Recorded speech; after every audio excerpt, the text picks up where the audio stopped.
Assalamualaikum warahmatullahi wabarakatuh. Ketemu lagi dengan Budaya. Pada video kali ini Budaya tidak akan membahas tentang perkembangbiakan tumbuhan, tetapi akan membahas tentang perkembangbiakan hewan seperti yang di belakang ini. Langsung saja kita simak videonya. Oke, yang pertama di sini kita punya ikan pari. Ikan pari ini adalah ikan yang bertelur sebelumnya di dalam perutnya, tapi yang keluar adalah telur yang telah menetas, yaitu bayi-bayi pari. Satu ekor pari bisa melahirkan 1 hingga 7 bayi pari. Yang kedua, di sini ada kuda laut. Nah, kuda laut ini sebenarnya yang mengandungnya itu bapaknya. Loh, kok bapaknya? Ternyata sebelum bapaknya mengandung, yaitu ibunya ini memindahkan telur-telurnya kepada bapaknya, sehingga bapaknya ketika 4 sampai 40 hari ke depan dia yang akan menepaskan bayi-bayi kuda laut yang bisa mencapai ribuan bayi pada satu kali keluar. Yang ketiga, singa laut. Nah, sebelumnya siapa yang pernah melihat singa laut? Nah, singa laut ini adalah hewan yang ternyata melahirkan juga. Dia melahirkan setelah 11 sampai 12 bulan. Dan itu tuh. Nah, itu adalah kepalanya yang pertama keluar. Itu artinya dia melahirkan. Nah, yang keempat ada ayam. Kalian pernah nggak sih memperhatikan telur ayam yang ada di rumah kalian? Nah, telur ayam kenapa yang di rumah kalian tidak menetas? Ternyata satu ayam betina itu bisa mengeluarkan telur tanpa dibuahi. Nah, yang dibuahi adalah yang bisa menetas seperti ini.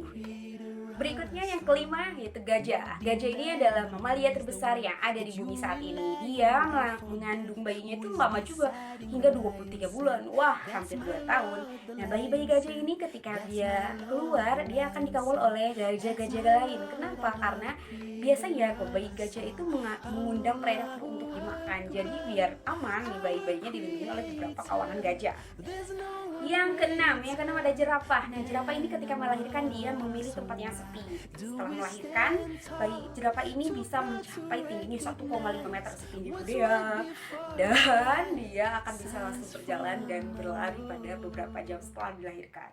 Yang ketujuh ini ada kanguru. Kanguru ini melahirkannya cuma 30 hari. Nah, setelah 30 hari bayi kecil ini akan merangkak pergi ke kantong ibunya. Di kantong ibunya dia akan mencari tempat untuk menyusui hingga 1 tahun ke depan. Setelah 1 tahun ke depan dia baru bisa nongol-nongol untuk melihat keadaan sekitarnya. Yang kedelapan ada panda. Panda ini melahirkan cukup singkat juga, sekitar 2 sampai 3 bulan aja. Makanya bayinya mungil banget, kecil banget. Nah, ada fakta uniknya, kalau panda melahirkan kembar, biasanya pada di alam liar, ibunya akan membunuh satu-satunya loh. Tapi sekarang ada penangkarannya, jadi bayi-bayi panda akan aman dalam pengasuhan. Yang kesembilan ada kuda zebra. Wah, lihat kuda zebra ini unik sekali ya.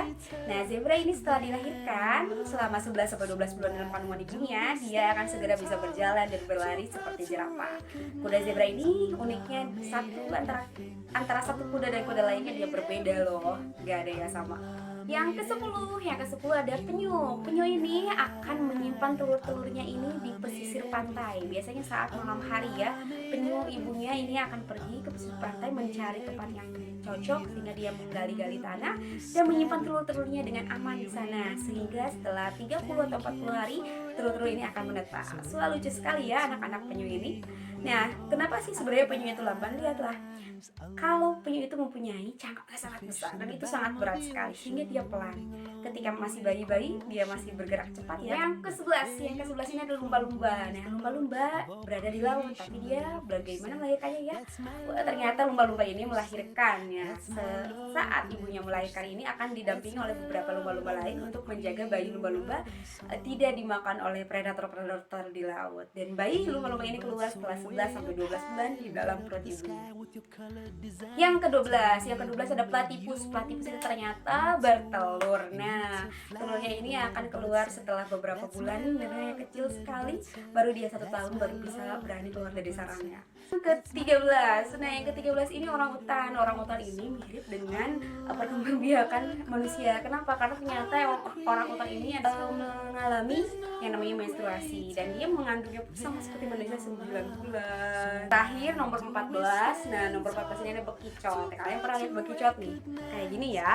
Nah, bekicot itu bertelur. Nah, bayi-bayi bekicot atau telur bekicot ini banyak kita jumpai di sawah-sawah. Jadi sekali bertelur, bekicot ini bisa mencapai ratusan telur. Wah, banyak banget ya. Oke, itulah penjelasan tentang cara perkembangbiakan hewan. Ternyata ada beberapa macam ya perkembangbiakan hewan. Yang pertama yaitu dengan cara ovipar atau bertelur. Yang kedua, cara vivipar, cara melahirkan. Yang ketiga, ovovivipar, bertelur dan melahirkan. Coba kalian ingat-ingat lagi pada video sebelumnya ada hewan apa saja di ovipar, di vivipar, dan ovovivipar. Setelah itu coba kalian perhatikan di lingkungan rumah kalian. Nah, ada hewan apa saja yang termasuk ovipar, vivipar, atau ovovivipar? Langsung saja nanti ditulis di buku tugas dan akan dikumpulkan hari ini sebelum pukul 8 malam ya. Oke, sampai jumpa di video berikutnya. Wassalamualaikum warahmatullahi wabarakatuh.